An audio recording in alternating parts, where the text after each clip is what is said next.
Hi, this is Jogendra Tuteja at Tuteja Talks Desi Martini, and let me share with you how Romeo Akbar Walter has done in its first week at the box office. नाम क्या है तुम्हारा?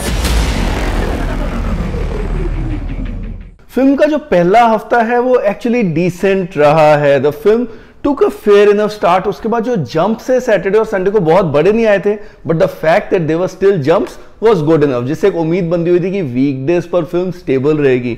ऐसा ही कुछ हुआ. Monday को फिर dip आया, बिकॉज जहां फ्राइडे 6 करोड़ का था, मंडे 3 करोड़ का है. मुझे ऐसा लग रहा था कि अगर 4 करोड़ से ऊपर होता तो शायद और भी अच्छा होता, because then the film would have actually move towards being a bigger success.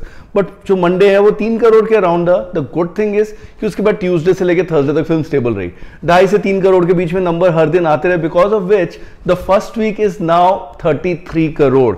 ये एक्चुअली एक डिसेंट नंबर है. अगर हम जॉन अब्राहम की और फिल्मों से कंपेयर करें तो परमाणु उसने अराउंड 35 करोड़ किए थे.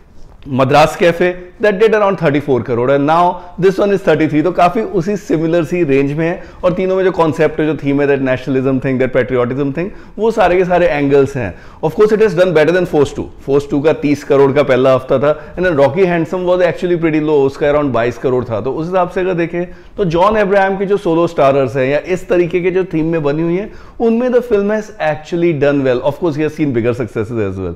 सत्यमेव Jayate that was pretty much over the roof. वो तो बहुत ही आगे चली गई थी. देन उसके अलावा उनकी वेलकम बैक, रेस 2, ये जो सारी की सारी फिल्में हैं ये काफी उनकी बड़ी रही थी, but these were mainly on the multi starrers one. अगर सोलो के हिसाब से देखें तो 33 करोड़ फिल्म का आ गया है. और अब देखना ये है कि वीकडेज पर फिल्म कितनी स्टेबल रहती है, especially in the second week, क्योंकि अभी जो सेकंड वीकेंड है यहां पर फिल्म अगेन स्टेबल रहनी चाहिए, बिकॉज आसपास कंपटीशन है नहीं. PM Narendra Modi was suppose to come in, but that film is not coming. Tashkent files एक छोटी सी सीमित से रिलीज रहेगी. बाकी और कुछ कंपटीशन है नहीं. हॉलीवुड से भी केसरी है, उसके भी थोड़े थोड़े करके नंबर्स आ रहे हैं, which means the ground is wide open for this film to go ahead and earn some more moola over the second weekend. बट उसके बाद देखना है कि मंडे और ट्यूसडे को भी फिल्म कितनी ज्यादा स्टेबल रहती है, बिकॉज वेडनेसडे को कलंक आ जाएगी. एंड व्हेन कलंक comes in, that will be practically the only film playing in town. यहाँ पर जो रोमियो अकबर वॉल्टर है, इसके शोज काफी ज्यादा कर्टेल हो जाएंगे.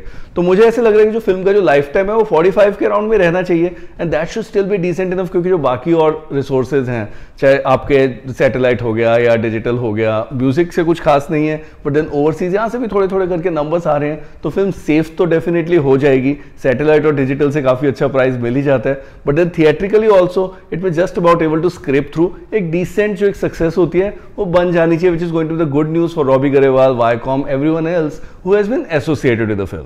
Meanwhile, अगर हम बात करें केसरी के बारे में, so that film has now touched the 146 crore mark. इतना फिल्म का हो ही गया है, और आगे आने वाले दिनों में भी फिल्म के और नंबर्स आने चाहिए. We should make sure कि 150 करोड़ जो है वो फिल्म के पार हो जाएंगे, which is great news for Akshay Kumar, क्योंकि उनकी पिछले साल पैडमैन तो चली थी, 100 करोड़ नहीं पहुंच पाई थी, बट 80 क्रॉस कर गई थी. Then Gold went past the 100 crore mark. 2.0 went past the 180 crore mark, and now this one is also going to go pass the 150 crore mark. तो अगर हम देखें, उनकी गोल्ड आई थी अगस्त में, और उसके बाद अगर हम देखें तो 8-10 महीने के अंदर ही उनकी 3 बड़ी सक्सेसेस हो गई हैं. और उसके बाद आगे आने वाले दिनों में भी काफी ज्यादा और उनकी फिल्में आने वाली है. But meanwhile, if you talk about Kesari in particular, it has turned out to be a solid hit, which is yet another good news for box office in this winning season. This is Jogendra Tuteja signing off from Tuteja Talks Desi Martini.